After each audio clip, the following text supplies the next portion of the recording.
Hello and welcome to Keep Six Orgs, one weekly Wednesday Instagram Live. I am your host, Ray, and yes, welcome to our weekly Instagram Live. This is the first segment of our August Back to School series. Welcome, everyone. Hello, hello, hello. So this being August and everyone thinking about back to school, we have a very special session and segment for this month, really looking at helping our kids and children get ready for back to school season, whether it be homeschooling or going back to school and having those difficult and hard conversations with them, especially with what's been going on currently. I have my co-host Natasha on as well, so please feel free to ask any questions as she will be taking note of the questions for our guest. Now, normally, being Keep Six, we usually have Toronto guests, but for this session, we thought we were going to open it up a little bit. So we've invited some guests from outside of the city and some from actually out of the country. And we're going to be discussing really what it is to build reliance within our children and youth. So I'm just waiting on our guest. I see her. I'm just waiting for her to request to join so we can get started. So, our guest is born and raised in Brooklyn, New York. Nalali offers the voice of a child growing up in the beautiful city in the 90s. Her stories have a sprinkle of Nalali's childhood in each one. She tells exciting stories of everyday journeys, laughs, and problems that kids may face. So, I just got the request. I'm just waiting for it to come through. Hey, hello, Hey, what's up? How are you? good. How are you? I'm good. Thank you for joining us. Thanks for having me. Always, anytime. So I was just saying, like, this is a special series Hmm. because um there's so much craziness that's been going on Hmm. recently. And we haven't taken a lot of time to look at how it affects kids and how it affects youth when it comes to either um, having to go to school or going to school through Zoom now, Hmm. being away from their friends, and really just the overall impact in general, especially with what they're seeing online too. So this month we wanted to kind of segue the conversation into having those conversations about the hard stuff and you being a mother and an educator and an author. I was like, what better way to open this up than to have you on as our first guest for August to really talk about, and I know you're very passionate about this topic Yes, too. I am. So thank you for coming on. So I guess we'll get started and I'll just let you introduce yourself to everyone first off. Okay. My name is Tenesha. My pen name, the name I go by as an author, is Nala Lee. And like you said, I'm from Brooklyn, New York. I am a mom. I am a teacher. I am very deeply rooted in my culture and my blackness. So I take that with me through everything I do in life, especially my teaching and my parenting. So that's just me in a nutshell, and you'll learn more as we go along with the interview. Sounds good. Sounds good. Thank you. So I guess we'll get started and we'll look at first the education side of things. Hmm. So we all know that there's always curriculums that have been mandated or put together by the government. And whether you're in Canada or whether you're in the States, teachers have certain curriculums that they need to abide by and teach. Right. Would you say, in your experience, that this system, the educational system, the way it's been mapped out, would you say that it adequately attends to the needs of children and youth, specifically marginalized children and youth? Hmm. Um, Black children, Hispanic children. Would you say that it attends to their needs? The curriculum per se, I'm gonna say no. Of course, they are giving our children the basics, learning to read, learning to write, and arithmetic, right? Definitely necessary things that our children need to know. But I think what they really need to know is the core of where we come from, who we are as Black people in this country, in this world, not even just this country, like you stated. And I think that is more important than anything else in the curriculum because it gives these children a definition of who they are and what they need to be in this world and what they need to do as Black children. The world is different for us. There are different requirements for us. There are different things that we need to do to move forward. So without those pieces of knowledge and that teaching, they miss out on a lot. They miss out on a whole lot. So being a Black educator is not just another person standing in front of a classroom, pointing on a board and telling them what to do. Our purpose is a lot more in depth, and it's very personal for me. Yeah, yeah. And I hear that because oftentimes people would think that it's the same way that you might be able to, the same curriculum and the same thing that you're teaching to maybe a white child is going to be exactly how things are going to be taken for a Black child per se. Absolutely, and not only that, there's a lot of misinformation. There's a lot of misinformation in the textbooks. There's a lot of the misinformation in the things that I taught to our children. Don't teach my kids that Christopher Columbus discovered America. Don't do that because it's not true. You know what I'm saying? Like, it's not true, and that's what they're going to be taught. So that's why we need more people that look like us in classrooms to debunk those false things, to tell them, like, Christopher Columbus did not discover something. You can't discover something if when you get there, there are already people there. Mm-hmm. Okay? So it has to make sense. Yep. No, I hear that. I hear that 100. So when you're looking at children that are living and growing up in racialized communities, maybe it either low income communities or just where there's lack of resources, be it community resources. What are some of the challenges that you're able to identify that these children face? And I know you've touched on it a little bit, but what is the role of you as an educator? Why is that so important for these children specifically? It's very important to identify the students that face these struggles because those are the students that are going to need that extra help, that extra push. Um, as far as resources, being the community that I teach in, most of our children didn't have the resources to adequately do at-home learning, to do virtual learning. Some families have 3 or 4 children with one laptop, with one tablet, one cell phone that all of the children are trying to use to complete schoolwork.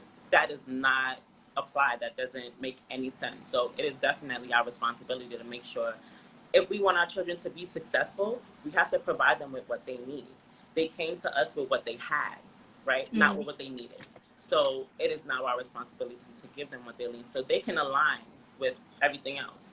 It's about equity, not equality, right? We need what we need. If we need 2 ladders to be on the level of a Caucasian person, give us those 2 ladders so we can meet at the base at a level, and then we can go from there and exceed. Yeah. And be able to identify what those needs are. Absolutely. And so if you're looking at a child, for example, there's often times where someone will say they're a problem child or Mm-hmm. they can't be helped. When you see somebody like that, what is it that goes through your mind? How do you assess that child to see how you can better help or how you can better align your strategies for that? Usually, the children who are labeled as bad, difficult, or like people give up on them, those are usually our children who are more dismissed than they are accepted, more Mm-hmm. scolded than they are heard, right? More corrected than they are praised. And this anger, or whatever it is we want to call it, does not come from nowhere. We have to identify that this child is missing out on something. They're Mm-hmm. missing out on something. And relate. Relate to these children. Like a lot of adults, not only teachers, like to put forth this persona that they've never been children before. One way that I'm able to connect with my kids is I let them know I'm flawed. Listen, I understand that you're angry. I get angry too. But there's a healthy way to now exert that energy. We have to figure out what we need to do, and I always use the word we. I always try to use the word we, because if I'm saying to you, you need to figure out what you need to do, they're looking at me like, obviously, I don't know what I need to do, because here we are having this conversation, right? You have to be able to let these kids know that they're not alone in this. If you're going to tell them that they have to figure out tools, you have to now provide them with some tools and help Mm-hmm. them to now carry those tools out. Yeah, make them feel that they're not alone. And I Absolutely. feel like, especially for those within certain, growing up in certain areas where their parents are not home all the time, they're working multiple jobs, their parents might not be home because they might be incarcerated or what have you. Absolutely. They don't know who to turn to. And most children are not going to seek a person out. They don't know Mm-hmm. how to do that.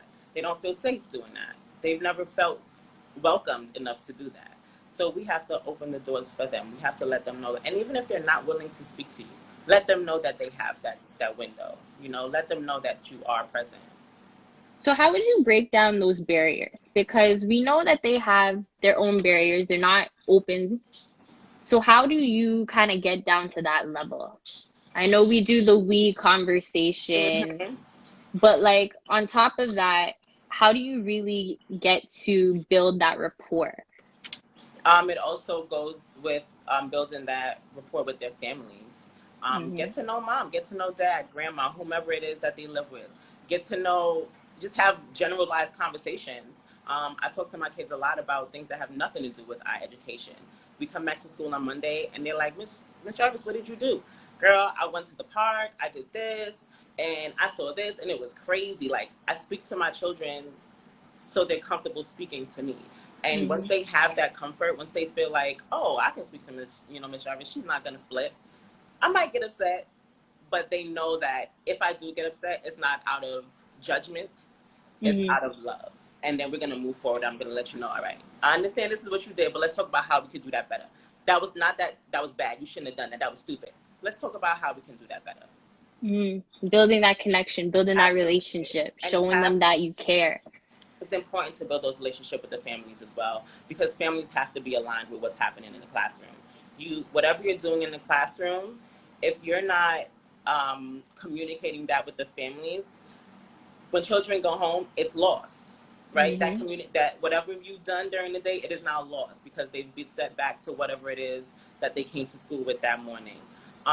Families have to be aligned with teachers. It's a team effort when dealing Mm-hmm. with students. Definitely, it's a team effort. And children are Mm-hmm. not there to be told what to do. They're small people, they're small humans. Yeah. Adults struggle with emotion. Adults struggle with, how to handle certain difficult situations. How are we as adults struggling and expecting children to get it right? No, that's facts. That is facts. I hear that. So I know I know a lot of kids that I work with who have their own sort of grieving processes going through either losing a parent, whether it be to incarceration or gun violence or um, something along those lines. As an educator and as someone who has a child within your care for, let's say, 8 hours of the day, would you say that some of that, not just education, but really kind of helping them to see the best way to walk? Do you feel like some of that, you take some of that on as well? Absolutely.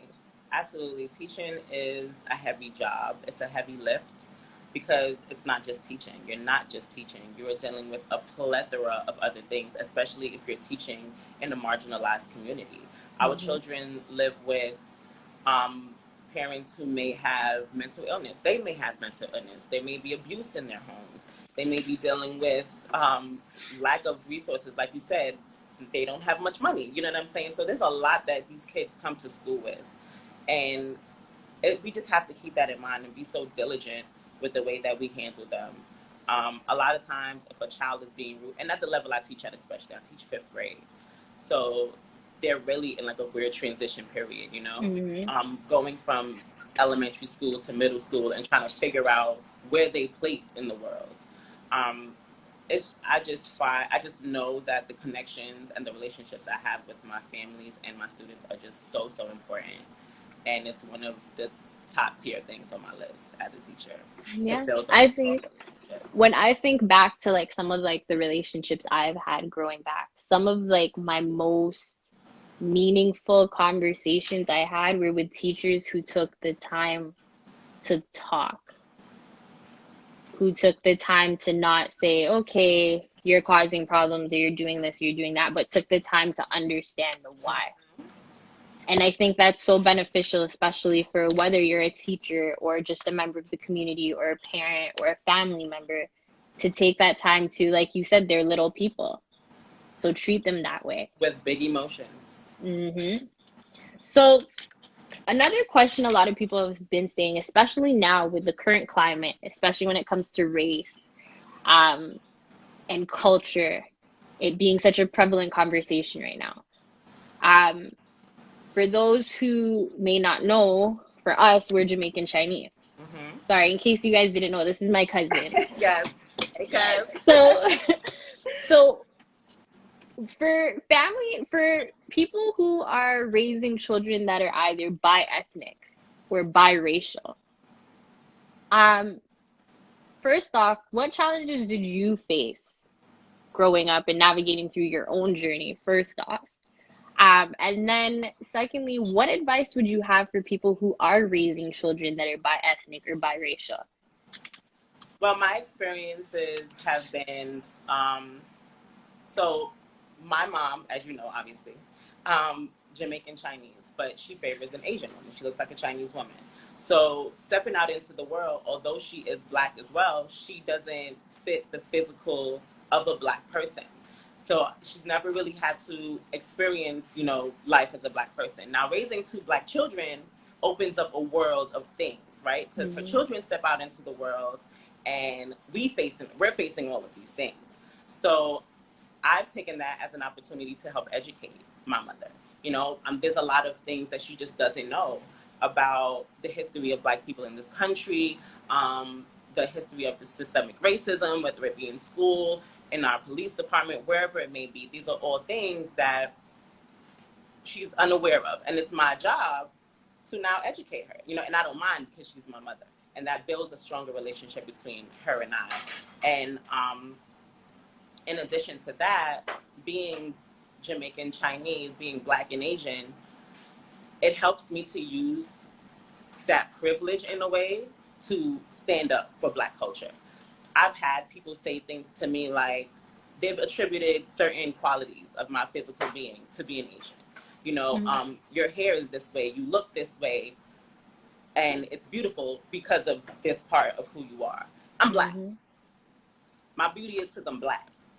You understand? Don't downplay my blackness and attribute my beauty to being Asian. Asian people are beautiful as well, but we're not going to put one over the other, right? I'm black first. When I step out into this world, I'm black, and that's what it is. You're not going to tell me I have beautiful hair. Oh, it's because you mixed. No, I'm black, and my hair is beautiful, and that's just Mm-hmm. what it is. Yeah, no, big facts. So when you have that conversation, I know like you're having that conversation um from your own standpoint, but what would you say is the what would be the suggestion you would give to someone who's raising a child that is maybe mixed race and may have a darker skin complexion than they do? And that child is in that place of kind of not understanding and Which trying way to to go? Yeah. and struggling. How do you have that conversation, or what does that look like? I would say, as a parent of a non-black parent of someone who is black, I would say educate yourself. Hmm. Educate yourself. Learn as much as you can about who your child is and where they come from, and then share that knowledge with them. A lot of times, black children get lost in, and especially those who may have like a black parent and the black parent is not present, right? So Hmm. now they get lost in this other culture, in this other world, and they have no sense of identity and who they are, and that leaves them lost even more than they would have been even if the Hmm. parent was there, right? So educate yourself as much as you can. Be an ally. Stand up for your child, because debunk all of those things. If you have a family member who's saying ignorant things about your child, around your child, stop that. Cut that out. Hmm. Let them know, like, hey, that's unacceptable. You know what I mean? And share that knowledge with your child and let them know that their black is beautiful. Although it is not yours, it is theirs, and they should love it and embrace it and grow with it. Yeah. It's always Yeah. important to empower your child's blackness. And you can't do And that if you don't know what power comes with I your was child's just gonna blackness. say You that. understand? Right. I was You just have to gonna know. say that. You have to Like, know. you may not be black, but your child is, and you need to Right. understand and have that knowledge and educate yourself to be able to help your child navigate and to Absolutely. understand what your child is going through, because your child's experiences aren't going to be the same as your experience. And how will you guide them through the world? You know, as a child, you feel like as a parent, I can protect them. You know, I can keep them from certain Hmm. things. But your children don't stay children forever. They eventually have to go out into this world by themselves. And you sent your black child out into this world not knowing and they don't know what they're about to face. They encounter racism and it's like, oh my goodness, what is happening? Yep. Yeah, And that's it's a true. hard thing. That's a hard pill to swallow. It is true. It is true. And then that comes into the conversation of teaching them how to act when they encounter certain things. How do you respond when you're pulled over by police? How do you respond when you're experiencing systemic racism, whether it be in school or just on road in Mm-hmm. general? Um, how would you say you structure your own style for that? So when it comes to, let's say, having a discussion when it comes to being stopped by police, for example. I'm gonna be so honest with you. I don't know how else to say this, but how I'm gonna say it. But I don't think there is any protocol for black people when encountering the police. There is Mm, not a list of things that we can do to make sure that we are safe. There is no manual for black folk when encountering the police. We just have to pray to God as much as we can that this encounter does not end at that with us not being able to go home to our families. mm, The rules don't apply to us. You know what I'm saying? The lists don't apply to us. The systems are not for us. So, how do I teach my children to interact with police? I mean, be as calm as possible. You know, try your best not to escalate a situation before you can de escalate it. But I mean, that doesn't guarantee us anything. it's That doesn't true. guarantee us a single thing. I really don't even know how to answer that question other than that. I don't know. And you made a good point where you said the system wasn't built or isn't made for us. It's And not. people, we have this conversation so many times where they say the system is bad or the system is wrong. And people aren't realizing the system is doing exactly what it was designed to do. Exactly.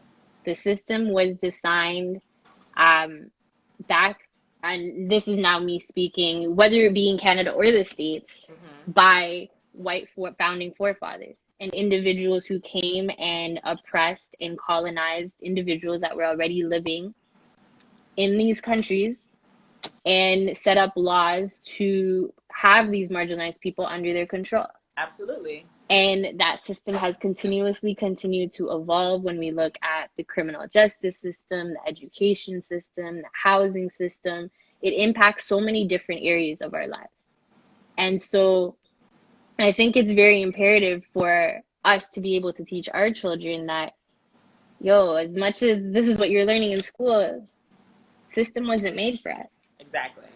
And really, at that point, it's now understanding and taking it upon, not to say the onus is on them specifically at such a young age, because at that point, it's on the parents to help educate and teach them. Mm-hmm. But they're going to have to go through their own personal navigation of understanding who they are Mm-hmm. and educating themselves and getting that knowledge as to their culture. And then they have to decide where they stand in that, right? Are you Hmm. a watcher now or are you a doer? Because to be black in this country, you really have to decide. You really have to make a choice. Am I going to watch these things happen or am I going to now be, effective and Mm, move forward with how we're going to dismantle this system and what we're going to do? Where do I play my role? How do I play a role in this? And there's so many avenues that you can. There's no one thing that everyone has to do to play a part. You know what I'm saying? Even if mm, your part is just sharing information, do it. Do it the yeah, best way you can. yeah. No, I hear that. I hear that 100. So, with everything going on right now with COVID, I mean, that's definitely changed how you were able to teach and communicate with your kids. How would you say, what's the impact that you've seen within your kids and your students when it comes to one being able to teach them from an educational standpoint and then from maybe the social or mental standpoint? Like, what are the observations that you've had? It's been really difficult for both my students and myself. I've always provided my students with a very intimate learning setting. My students and I have very personal relationships, so this virtual learning has like just cut that off like Mm, completely. And it's especially difficult for me because I know who my students that struggle are, and who actually need me there present to tap them on the shoulder, like, hey, I know you might be tired. I know you probably had a rough day, but you got this. Like, sit up for a minute. If you need to go take a walk, I can't do that. I can't give them the push really that I need. And now those are the children who are like coming into class and got the cameras off. Can't even mm, look at me, don't look at me. So it's really, really difficult for me. I know it's extra difficult for them to stay focused. I know it's difficult for their families to keep them focused, especially the ones that have multiple children at home that are all doing virtual learning. It's been a struggle for everybody, but I've just been trying my best to reach out individually to these families during learning, just test, checking the temperature with my families, calling moms, calling dads, hey, how's it going? Was she able to do this? Were you able to do that? If not, let me know. I will reach out to whomever I need to and help you and see what it is that we need. It's like I said, it's really a team effort. It's difficult mm. for everyone, so we really just have to try our best to support each other. Yeah. And I think it's another point I was just thinking about is for parents who have multiple kids at home to be able, like, not only are you now a parent and you're working, but you're also a teacher in terms of helping your kids Mm-hmm. with their schoolwork. And when you have multiple kids at home that are all trying to who do virtual learning, your time spent in terms of just being able to give them each that individual attention. And that's not even the parents who are still working through COVID, right? We Hmm. still have parents who are going to work. Parents are leaving homes to still have to go to work, and their children are still having to virtually learn. So those parents they have doubled the struggle. I have to work these long hours, and I still have to make sure that while I'm at work, my fourth grader is on the computer at 9 o'clock doing schoolwork. What are the Hmm. odds? You know what I'm Yeah. saying? Like, what are the odds that a small child is going to be responsible enough to get themselves up, eat breakfast, get to class on time? It's not likely. And not only that, school is an outlet for a lot of these children. A lot of our children live in homes where they don't feel safe, they don't feel happy, they don't feel welcome, and they can't wait to get to school, to talk to their friends, to speak to their counselor, to see their favorite teacher, to play outside for however long they get to. Mm. School is really a safe place for a lot of our kids. Some of our kids don't eat unless they come to school. Yeah. So it's definitely a struggle. No, I hear that. Definitely hear that. So let's switch a little bit and go to color in the lines. Woo-hoo. So maybe first I'll let you tell us what color in the lines is first off and how did it come about? Okay. Color in the Lines LLC is my children's book company. And I created it because, one, I am a writer. I've always been somewhat of a writer. As a kid, as a young adult, I would write poetry. Girl, I thought I was a rapper at one point. I would write short stories. I would just write everything, right? Mm, So it was just a gift I always had. It was something I was always into. And having my daughter and now buying her children's books, I noticed that not only that there weren't a lot of books that represented her, but most of them weren't written by people of color, right? So how are you, Mr. or Miss Caucasian, writing a book about Black people? How are you an expert on this? So that didn't sit well with me. I feel like if we're writing books about appreciating Black hair and living in Black communities, it should be written by Black people. Who better to write mm, that? Who better to teach our children about us than us? For the culture, by the culture, right? So I take that and I created Color in the Lines. And my inspiration was my daughter, to be honest. And once I started, I just kept going. Like it's just gonna keep going forever. My first book was from a series, the Zion and Zara Stories. It's gonna be a 7-book series. So I'm working on publishing the second book. The illustrators are young black artists. The illustrator for Zion and Zara, the first book, he's a young college kid. I reached out to him through a friend of mine, and we got to work. I'm releasing my first animated short film soon, and the artist is also a young black gentleman, and he does amazing work. So when I say it's for the culture by the culture, it's because it's for the culture and it's by the culture. Hmm. And you're making sure it's represented completely in all areas and Absolutely. aspects. And it's accurate. It's not based on what I've seen on television. It's not based on what I think black people want to see in a book. It's based on what I know and what I live. Hmm.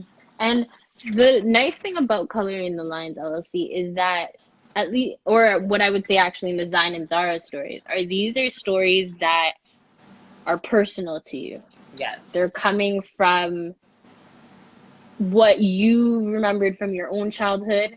It's a piece of you within each story, but Hmm. also the relevancy of basically just growing up in Brooklyn at that time. And being a carefree black kid. Just Hmm. being a carefree black child. Looking forward to sneaker releases on Saturday morning. Getting to the store first, right? Double Dutch contests, things like that. These are the things that my books are based on. Meeting children that you don't know that may be very different from you and live a different lifestyle from you, and learning and accepting people, no matter how different that they may be. These Hmm. are all the concepts in my books. Money management. I have a Zion and Zara story about managing money through chores or whatever other responsibilities they may have, and the importance of saving and things like that through the eyes of children so they can understand on their level. I like that. I like that. Getting down to their level, making it easy for them to understand. Because that's something Absolutely. that we don't have. And it's something that, like, when I think about it, you're right. Like, there's very few children's books that I can name off the top of my head that are written by Black authors Hmm. or um, Illustrated by black. illustrated. Yeah, yeah, no, you are right. So I know you're an avid reader. I'm an avid reader, and oftentimes we talk about kids like the importance of reading, especially from a young age. Um, how do we ensure? So one, why would you say it's so important? Hmm.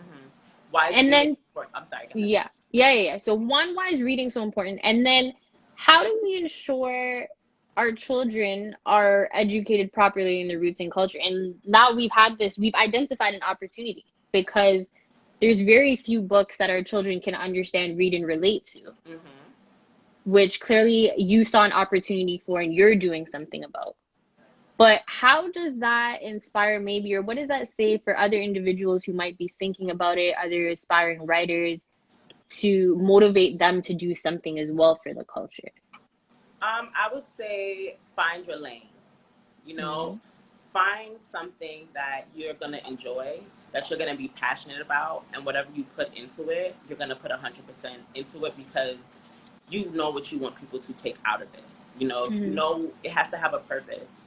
Everything has to be purposeful. We can't just do things like, yeah, I'm just write a book, and it can't be like that. You have to have a purpose. Like every decision I've made with coloring the lines down to like finding the illustrators, it's been very purposeful. The linguistics I use throughout the stories, very purposeful. The street names, the house numbers, very purposeful. Like it's that detailed and it's that important to me to make sure that I'm doing these things as I'm writing my book. So to anyone who is feeling like they do want to jump into the field, just know what it is you're passionate about first, right?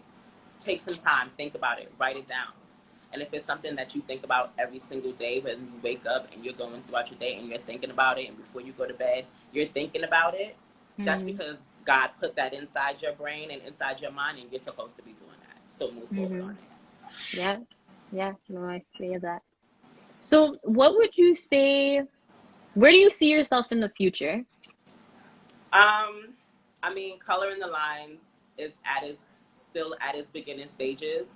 but I have so much more that I want to do with it. Like I said, I'm doing my first short animated film. Zion and Zara will be on a TV screen near you. Okay. In the near, hopefully in the near future, like that's something I want to create and make into a small children cartoon series. I would love to see it on a screen. Everything I write, I see it as I'm writing it. So Mm. it had like, girl, it's coming. It's coming. We're gonna do it. I have We're big waiting plans to on it. color We're in the waiting on lines. it. Absolutely, I have very big plans to color in the lines, and not just because it's something that I want to make money off of. The money's gonna Mm. come. It's the purpose behind it and what I really want it to be. And that's the main importance. That's what's important right now, especially with what we see going on right now in the climate. So I'm, Absolutely. so I've got a bunch of questions for you, my girl. So first, what's good advice for parents who are homeschooling for the first time? So my first piece of advice is going to be: do not be hard on yourself. Okay, do not be hard on yourself. You don't need to have a huge classroom setup in your home. It doesn't need to be extravagant. If you take at least, just start off small if you need to. If you need to start with 30 minutes to an hour of, I'm not, whatever age your child may be at, like mine is 3. So I have her tracing sentences, for a few minutes. And then we have a word wall, and I'll ask her, like, to read a few words. And if the structure stresses you out, let your child can read a plethora of things, can do a plethora of things. You don't want to sit and write 2 plus 2 on a sheet of paper. Grab 2 toys, grab a bunch of your toys, bring them to the living room floor. 2 toys here, 2 toys here, 2 plus 2 is 4. Make it fun. Playing is Mm, learning for children, but it has to be purposeful once again, right? We can't yeah. just throw things around and expect them to learn. It has to be purposeful. Your child likes to eat cereal all day? Cool. Let them sit and read the cereal box, right? The cereal box has cutouts. You have a small child, you want to strengthen those motor skills, have them cut things out of the cereal box. The little like these things are other ways that children can learn. You don't have to sit them at a table with a pen and a paper and stress your life. You don't have to Mm, do that. Be creative. Go on YouTube. Look on Pinterest. There are so many ways, and you can reach out to me as a resource too. I'll give my information at the end.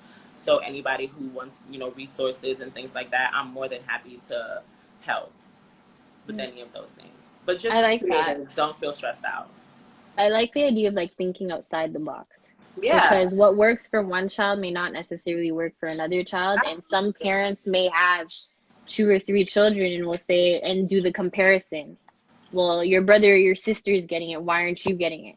And it's Don't do really that, being y'all. able to Please don't do that to your kids. Don't do that to your kids. understand everybody learns differently. Yes, And so, like you said, pen and paper might work for one person, but for another person, it might be toys. It might be something more creative. right. So never kind of boxing yourself in or boxing your child in for one. Like Um, I'm sorry. yeah, I go ahead. have students who don't particularly like to read, right? And throughout our day, there's time set where they have to read. Like reading Mm, is a time period, 30 minutes or whatever.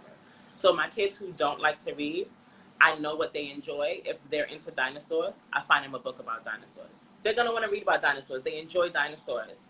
I have a kid who hates to read, but he loves Marvel comic movies. What did I do? Buy Marvel comic books. You can read those. Let your children learn through how they enjoy things, and it'll mm, be so much easier. yeah. So what advice would you have for parents who feel they need to supplement their students at home in regards to debunking misinformation learned at school? What advice do I have? Yeah. Debunk the information. Debunk it. That's my advice. Do it. If they learn something at school and they come home and they say, "Hey, mom, I learned that the Black Panthers were a terrorist group." Stop that right there. False. Stop that right there. That's misinformation. If your child goes back the next day and tells the teacher that's misinformation, great. I love it. I love it. Debunk it because it's not true. That's my Mm, advice. Be honest with yeah, your children. I like that. And sometimes you never know. Your children could be the ones educating the teachers too. Exactly. And as a teacher, I keep that open for them. I love when my students correct me. I love when they ask me or challenge me, like, "Hey, Miss Jarvis, I don't know about that. Like, that doesn't seem right. All right, let's look it up. Let's figure it out together." I love when they do that, and I embrace it. I welcome it. I feel like there's a couple comments saying build those relationships and connections. Official Redeem said, gotta care beyond just their academia. They're humans as well. Absolutely. I have another question. How do you teach emotions to kids? That's so funny because um, I don't know. With my 3-year-old, I've kind of been teaching her to identify her emotions. I don't know. I think it's just through conversation. Like I ask her questions about how she's feeling and why, or what she's feeling if she doesn't have a name for it. Um, and if she doesn't have a name for it, I try to help her identify it, right? She'll come out with a face stomping, or I'll say to her, I'll identify my feelings to her. I'll say, like, listen, I'm feeling frustrated right now. I'm not upset. I just need a minute. And she'll Mm-hmm. say the same thing back to me when she's feeling frustrated. She tells me, like, I'm feeling quite frustrated. Like, I need a minute. And I respect it. I speak to her what I want her to learn. I speak into her what I want her to know. And I think that's a great way to teach your children about emotion. Speak to them. Mm-hmm. Don't be emotional. Don't be overly emotional with them, but identify those emotions. Like, I'm really sad right now. And they can tell by your facial expressions, especially if you have small children who really can't identify emotions yet. They can tell by Mm-hmm. your body language. They can tell by your facial expressions. They can tell by the tone you speak to them in that something is not right or you're really, really excited. So identify those feelings for them. Um, Identify your feelings when you're feeling overly emotional because Mm-hmm. they definitely internalize that too. Yeah, kids aren't dumb. They're not stupid. They pick up on things. Yeah, They may not be able to identify or know exactly what to call it, but they definitely know. And so it's better not to suppress as opposed to acknowledge.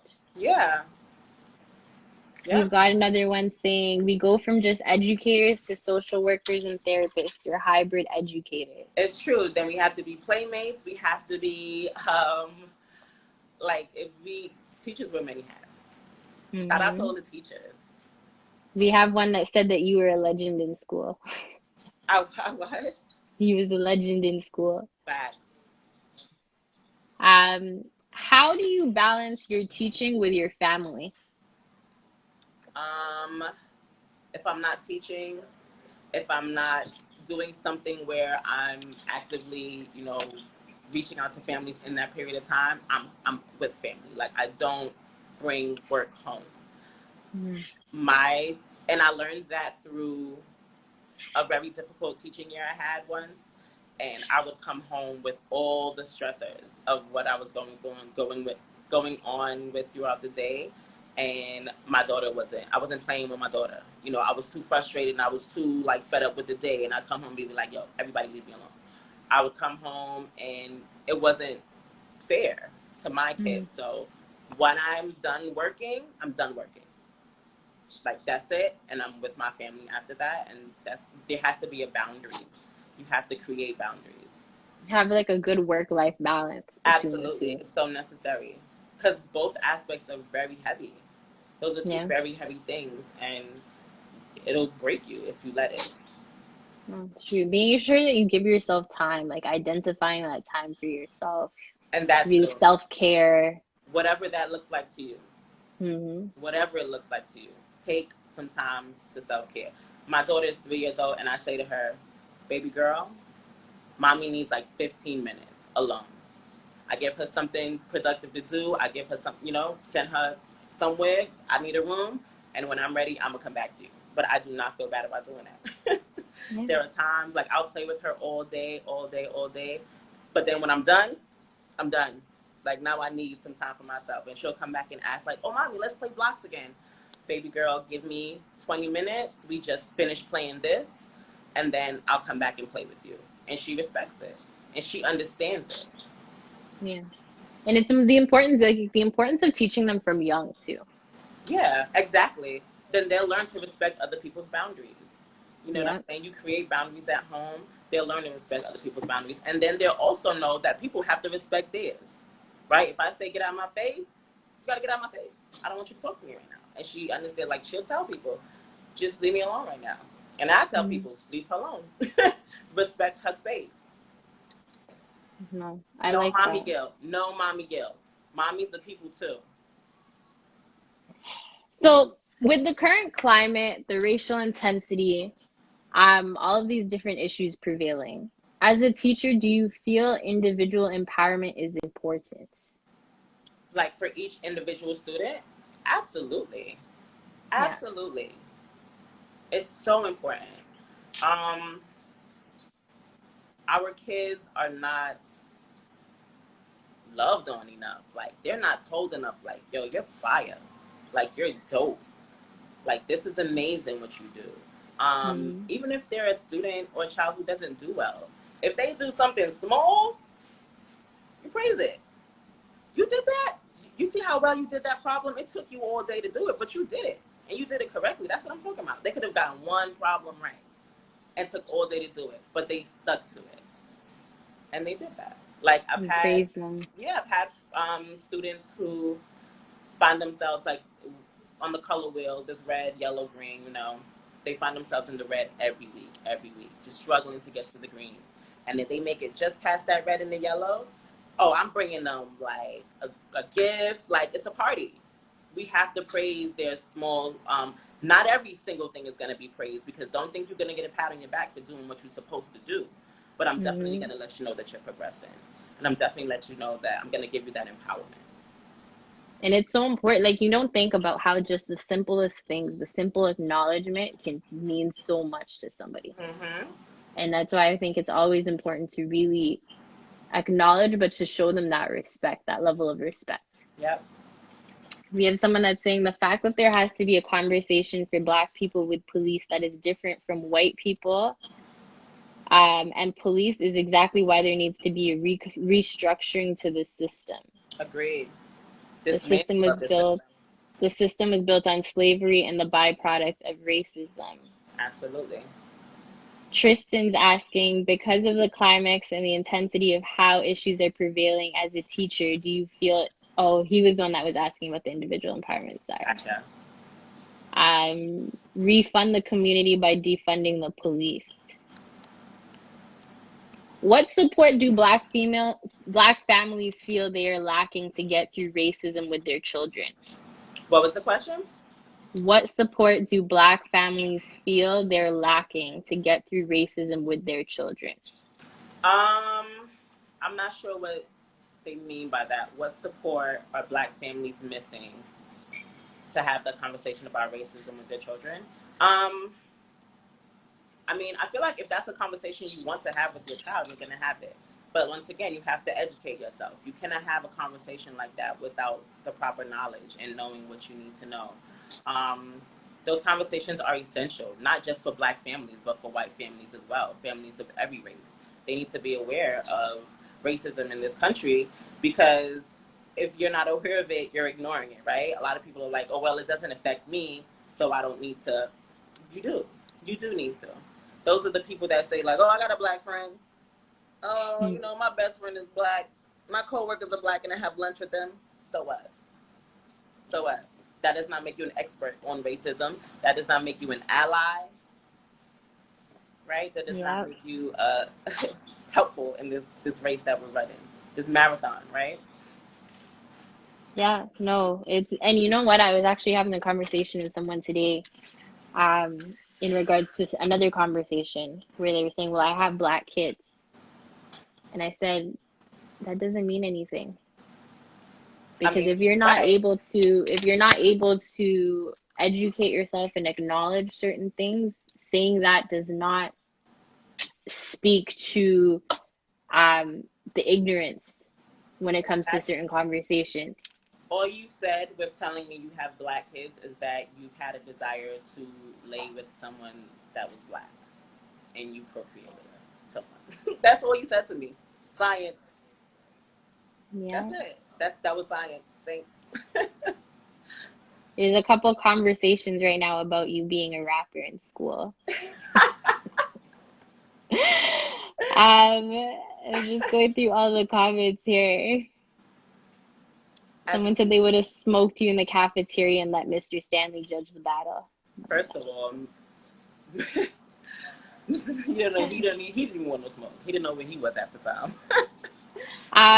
But no, there's a lot of people with regards to color in the lines. Where can they, are they still able to get your book? And if so, Yes. where can they get it? Lines in color, colorinthelines.com.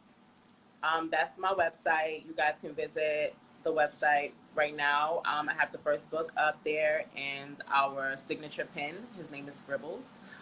So you guys can go on the website. You can see more about me. Yeah, you go ahead and visit the website. I see, as a teacher in the classroom, you may have a mixture of all types of races. Do you feel encouraging all that they are important, and how do we show respect to others? So I do have a classroom. Well, granted, I don't have any white children in my classroom, but I definitely include our brown children in the discussion. A lot of the literature we cover also covers history about Latino people. Definitely not leaving them out, because although some are confused, we are fighting the same fight, right? Hmm. I don't think that emphasizing Black pride and Black history is disrespectful to anyone else in the classroom. I don't think that it diminishes anyone else in the classroom. I think that it's done so little that it's okay for me to, you know, raise the bar on that, and I'm okay with that. And I feel like you're still teaching what needs to be taught, but you're also giving them what's necessary for them as well, what they Absolutely. need to know. So as much as this is the curriculum and this is what I need to teach you, it's also imperative that you know your culture or your roots, or know the real truth when it comes to um where we've originated from, or where we've come from. Right. There's one more question. Is the mayor or chancellor providing support to you teachers? Honestly, not that I know of.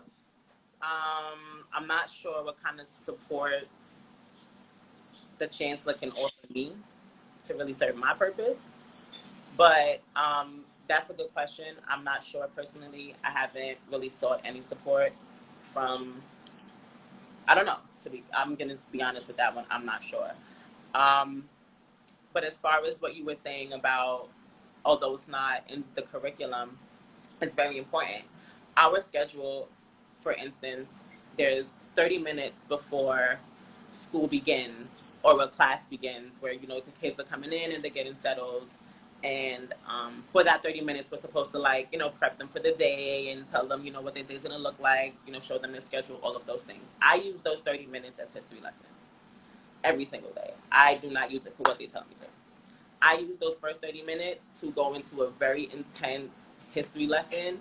And by the end of the 30 minutes, my kids are always so angry. Like, not angry at the content, but angry that we can't continue, that we have to now, you know, Hmm. go along with the schedule. And they appreciate it. So I would advise anyone who is a teacher that works in a strict school setting where you have a strict schedule, find the time. There's always the time. Like, find the time. My kids enjoy our lessons so much that they want to sometimes give up their recess to come back and continue watching the videos that we were watching, to keep learning the things that I was teaching. And I love that about them. It lets me know that what I'm doing it right. I'm doing Hmm. my job the right way.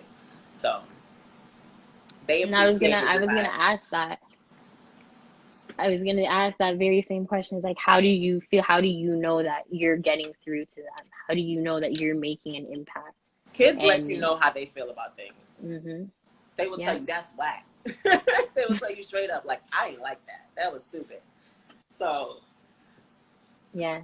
No, I hear that. I hear that. Well, I mean, you're doing an amazing job, not only as a teacher, but as an author, creating your publishing company and all the goals that you have. I know I've been seeing it.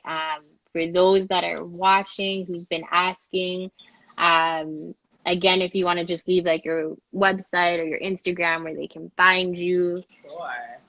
The website is colorinthelines.com. No fancy stuff, just regular colorinthelines.com. My Instagram is writer_mommy, MAMI.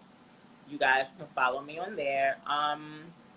Yeah, on the website, if you have any questions about resources, you have any help, you want any help with, how to structure your learning environment at home, reach out. Reach out to me. I am more than happy to help anybody who needs any help with anything. How to have hard discussions with your children, ask. I don't mind helping you guys. Like, if you need resources, I'm here as a resource. Reach out to your teacher friends, you guys. Reach out to any resources that you have. Utilize your resources because they are there. Yeah.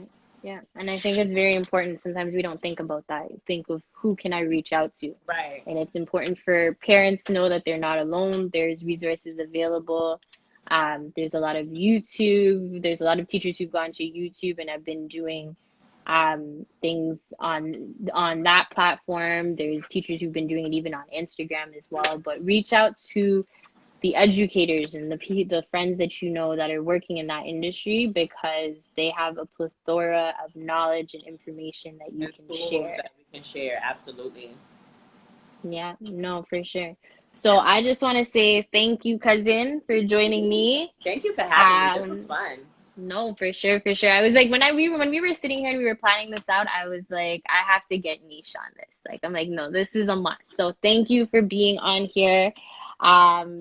For anyone, again, we are gonna post everything on IGTV, and we'll put all of your information on there as well, so you guys can reach out to Tanisha. And Natasha's saying, she's like, we're not alone. This is our You are village, so not let's alone use at it. all. We are all For struggling sure. together, sis. No, facts, facts. So I again thank you so much. And yeah, we're gonna post everything on here, and keep doing what you're doing. Waiting to see that cartoon show, waiting to see Oh, it's the coming. rest of the books that are dropping. And yeah, I will keep you honestly, guys big ups, updated. love, blessings always. Thank you. Love you, cuz. Thank you for I love you everybody. too. Love y'all, All black right. people. Y'all beautiful. Have a good night. Later.